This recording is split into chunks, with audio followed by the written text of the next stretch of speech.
Okay, so my talk is called The Neglected Role of Causal Powers Realism in something like Ilyenkov's approach to philosophy and his approach to political economy. I don't have a paper on this, and does build on previous talks which I've put. There's two videos I did, two pre-25. Kind of thought about those talks. I thought about the discussion. I thought about what might be quite useful to say here. So it's about the neglected role of causal powers realism. I'll talk about causal powers realism first. They're in Ilyenkov's philosophy and Ilyenkov's political economy. So then causal powers, I'll go to that. What I do is I try to say that there is a common structure to Ilyenkov's approach to the core issue in philosophy, the issue of thought and being, which I draw very heavily from dialectical logic, his book Dialectical Logic. There's a structure there, and you see a similar structure in the way Ilyenkov would approach Marx's value form theory. First few chapters of Capital, and then the development in the next three, in all three volumes of Capital. So all I want to do in the talk is explain what I see as this common structure. Okay, so causal powers realism is an approach which you now find, you found for some time in what I would call non-mainstream philosophy, associated with people like Roy Bhaskar going way back to the 1970s. It's for some time been associated with Marxism. It's also these days associated with non-mainstream economics. I'm actually a professor of economics. That's my home discipline. What's interesting about causal powers realism is now it is mainstream in philosophy, and that is very interesting. It didn't used to be when David wrote his book on Bathurst in the early 1990s. So what would happen if you wrote that book again? Now you've got causal powers realism as something to compare to. So I think that's a really interesting question. Okay, causal powers realism, the core thing it says, it's about the explanatory power of science. How does science explain events? It does so by reference to real powers and to the real structures of things in virtue of which they possess those powers. Clear example is water. Water has some real powers. It will quench my thirst. It'll do lots of other things. And it has those powers in virtue of a real structure, the structure of the H2O molecule. Some approaches would call that real structure the real essence of water by virtue of which it has its powers. That's all I'm going to say about causal powers realism per se. Okay, now, how could you find a common structure building on something as simple as that in first Ilyenkov's approach to the mind-body problem, and second in Marx's value form theory interpreted through an Ilyenkovian lens? Let me try to explain. Okay, in terms of the issue of thought and being, the mind-body problem, okay, let me just say the first thing that happens I would argue, both in Ilyenkov's approach to the mind-body problem and in this Marxian approach to the value form, the first thing that happens is there's a common sense application of causal powers realism. So what happens in both cases is that you say, actually, people already use a causal powers realist argument. They do so in terms of value theory, and they do so in terms of mind. So let me explain that. In terms of mind, then, we can see that there is a characteristic activity of thinking things, us people. And we say, let's call that reasoning. We say, well, that's a real power. So thought is a real power, characteristic of thinking things. It's possessed in virtue of mind. And you might think that the real essence, the real structure of mind is the brain and central nervous system. Okay, so that would be relatively common sense. We certainly think we have minds, they're somewhere in our heads, and probably if we probe, we'd say something to do with the brain. That is a causal powers realist argument, and it's a common sense argument. Water is made up of H2O, therefore it has the power to quench my thirst. I've got a brain, you might think of my DNA, and therefore I have the distinctive powers I do have as in virtue of that. Okay, so that's common sense. In terms of political economy and value form theory, if we think, we're moving from thinking about the characteristic activity of the thinking thing, or the characteristic mode of activity, or the characteristic, I should say, it really helps think, when you think about powers in causal powers theory, the one bit of translation I would make to help think of it in terms of Ilyenkov is I'd think of power as a mode of activity.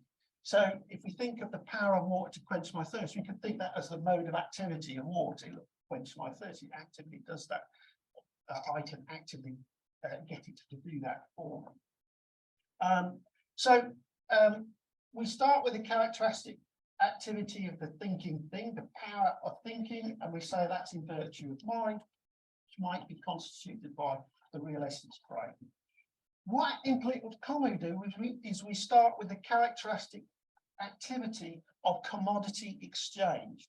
That is the characteristic activity of commodity exchange in a world where wealth predominantly takes the form of commodities. Someone quoted Capital, that's the first sentence of Capital. We start in a world where commodities are predominantly the form of wealth. So there's many different kinds of commodities. Now, in that world, they have a characteristic activity of commodity exchange, which we all undertake. What we say is, well, that leads to commodities having exchange values. So everything, all kinds of things in our society, millions of different kinds of things, have an exchange value. And the realist, causal powers realist inference that we all undertake is say, that commodity in the shops, all those commodities, they have these prices, these exchange values, because they are values in virtue of their value. Because a thing is valuable, therefore it has exchange value. And we explain exchange value by reference to value. So exchange value, or the power of exchangeability in definite proportions, which all commodities have with one another, is a power, and it has to be explained. A simple application of causal powers realism says it can only possess exchangeability in definite proportions. It can only possess a power in virtue of some real essence. We refer to that real essence as value. So that's the common sense application in political economy.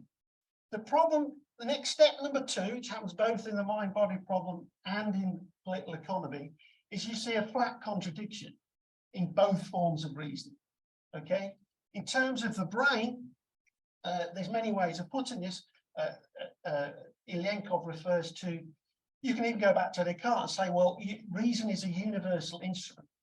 Okay, what that means is the mode of activity of thinking isn't limited to a fixed, finite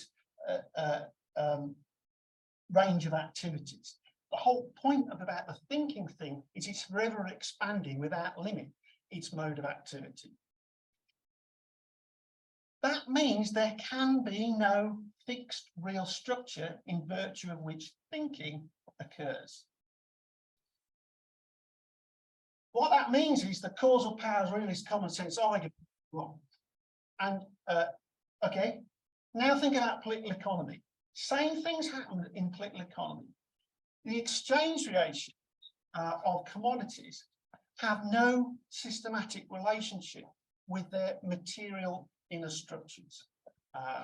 Technically, there is a determinate abstraction from the use value of commodities in exchange.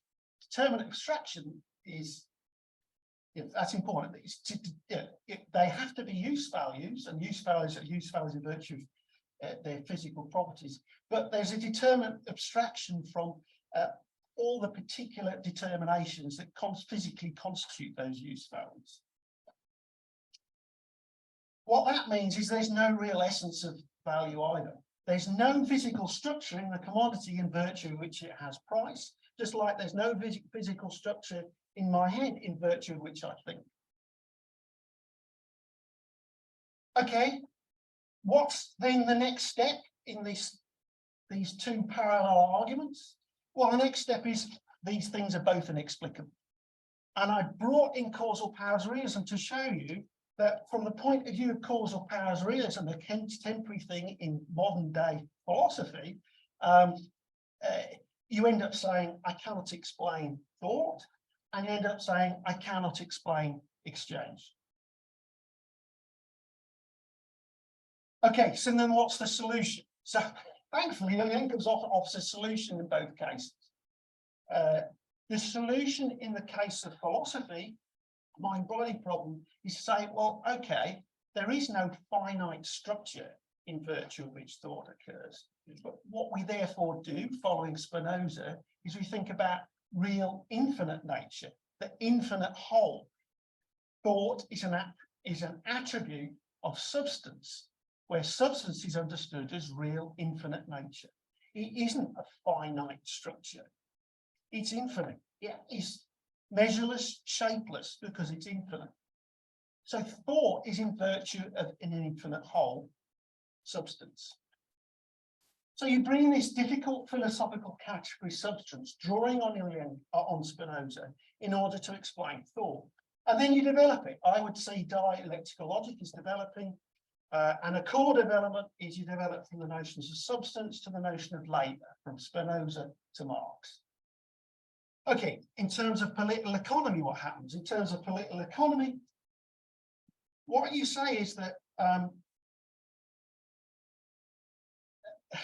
following Marx, there must be some purely social substance, which Marx refers to as abstract labour, in virtue of which the exchangeability is possessed by commodities. Everybody puzzles over this in political economy. What on earth is Marx talking about? Well, what he's talking about is not the same as the substance that we're referring to when we talk about Spinoza and the mind-body problem. Okay, it's Spinoza and the mind-body problem. Spinoza's substance isn't some sort of purely social substance, purely quantitative. That's exactly what it's not.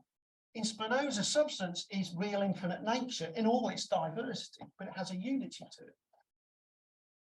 Really peculiar thing value and the peculiar social substance congealed in the commodity is the oddest ontological category one can think of, even though it's part of our everyday life.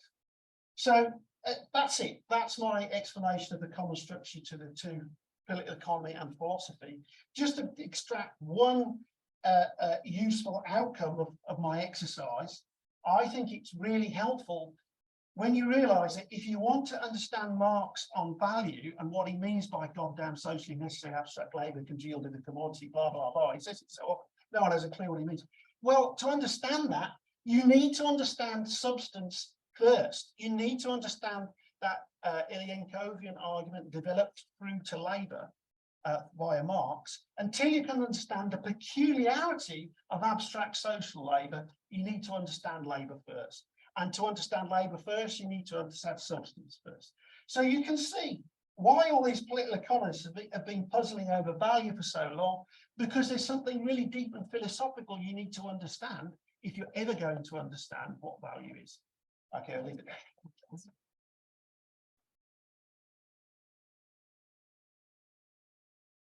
Do you have any comments or questions in the room?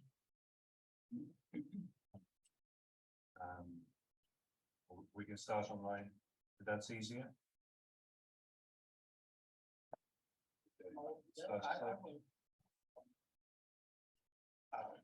Thanks, first of all, this great presentation. I think you are right that you are onto something that you also announced in the beginning, that now we would try to see where the philosophy of Ilyenkov relates to the current developments in philosophy. Causal realism would be one. Causal realism would be one field. Another field would be this kind of embodied cognition topic. And I was wondering how this relates to each other. I know I can answer that. ideas, Yeah. that's what I'm Can I answer or do you take more? Yeah, let's answer that one, obviously. Yeah, I think the embodied cognition literature, as I understand it, I'm no expert, has not engaged with causal powers realism. And you see basically a split along the traditional lines for interpretive approaches or positivistic approaches. It doesn't have that third way. So I think is another really interesting thing to do, which is to compare causal powers realism to the embodied cognition literature. It's really missing. Thanks. Any other comments?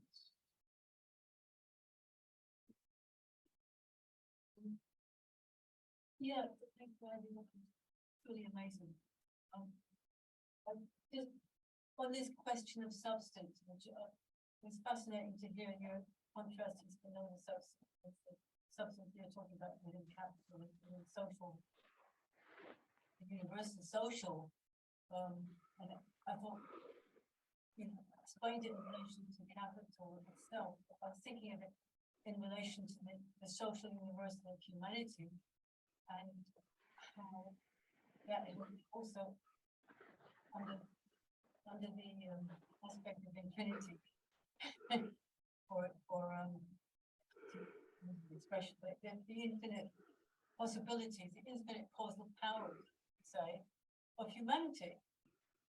So, and look at that in terms of the discussion earlier with Konashev and can there be a different Soviet United Social States, USSR, whatever?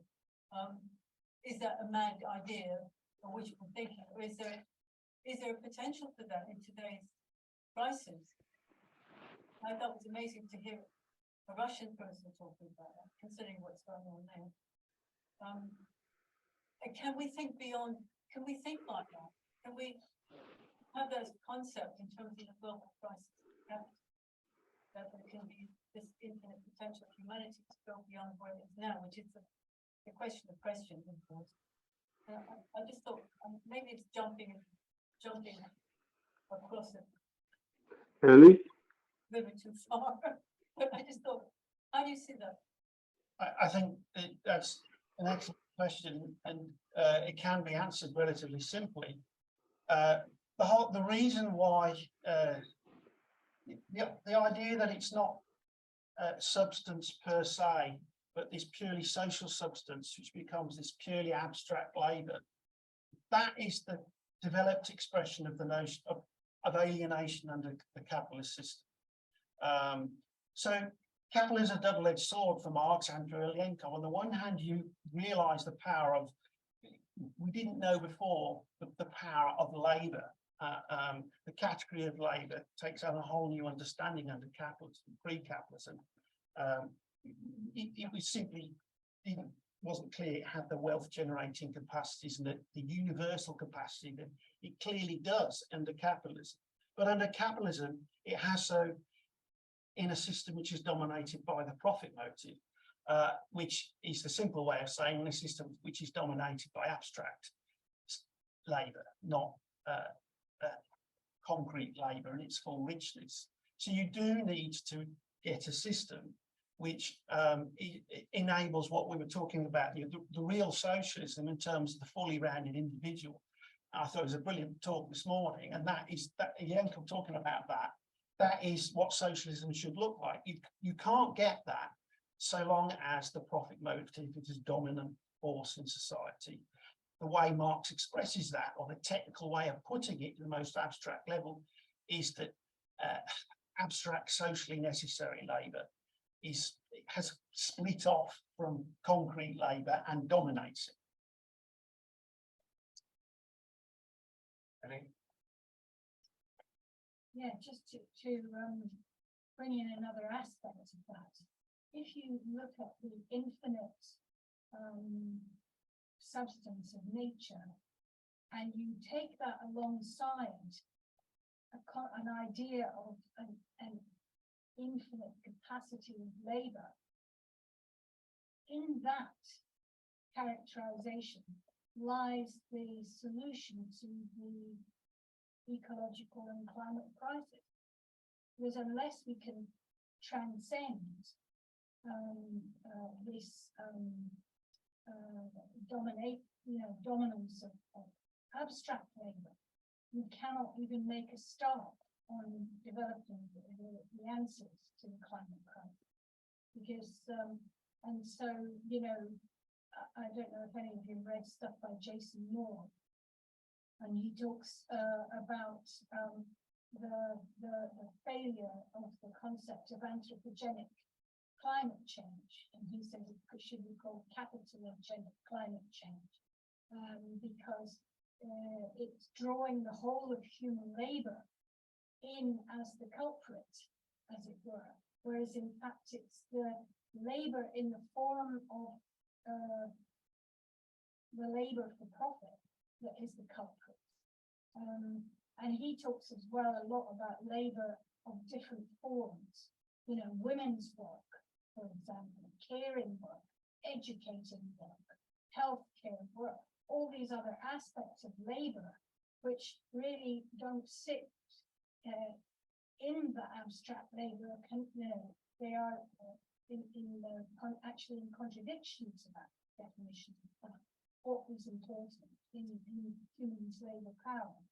So there's something in what you've just said about these two aspects that I think we need to develop further, because in this podcast, which Jason Moore did the other day with the Real Democracy, he actually does conclude by saying exactly this, that these are the two, if we want to get beyond the problem, these two things that you've talked about, this infinite nature and its relation to human labor, this is the conundrum we have to answer. This is area for more work, I think. Yes, the two things I think are important to say in response to that. Maybe I much prefer Andreas Malm, and there's a big debate between Malm and Moore. And Moore, he denies the concept of social metabolism, which Malm and many others, Bellamy Foster, uphold. You cannot understand ecological issues in Marxism without upholding the concept of social metabolism. It's crucial. I won't elaborate, but so there's an issue there. But the more general issue is why would an economist, Marxist economist in Italy, be thinking about Ilyenkov? It's actually not because of the mind-body problem, although, as I said, in the end, you do need to have some grasp on that to really understand value. The real value, the crucial value is in Ilyenkov is this ascent from the abstract to concrete. And what I haven't talked about today, except in very vague terms, is, it's true that the commodity is the germ cell, but what does that mean? What does it mean to go step by step from the commodity to money, to capital, to different forms of capital, step by step? What it means is you articulate a range of categories which enable you to explain the capitalist system. And that is why Ilyenkov is very good at explaining the journey from abstract to concrete. That's why he lies behind work of people like Ben Fine, Alfredo Sardfilo, Kostas Lapovitsas, who all read their stuff, copious stuff on the contemporary conjuncture, where they use that methodology of giving a hierarchy of categories, abstract to concrete, to order and make sense of the capitalistic system. So I haven't talked about that. And I'm slightly uncomfortable with the level of abstraction of a lot of what we said. You do need to think about those carefully, about commodity, money, capital, forms of capital, and how have they developed until you can really grasp our financialized system that we're in today. if I may. Thank you for your talk. It was very illuminating for me. This is a very quick question. I was once really struck in a good way, and went to the point of using something Ray Garcia said cryptically, at least to me, in one such online talk. He said the money form prefigures the form of the human under communism. And on the now during this Q&A, I was thinking back to this and wondering, does Andrew's talk work it up all the way to this? So I'm asking this to you. I have no clue. That was very interesting, though. Okay. It's more like common to this, discussion about Jason Moore and Mao. And when we follow Ilyenkov, we could a little bit like repair Moore.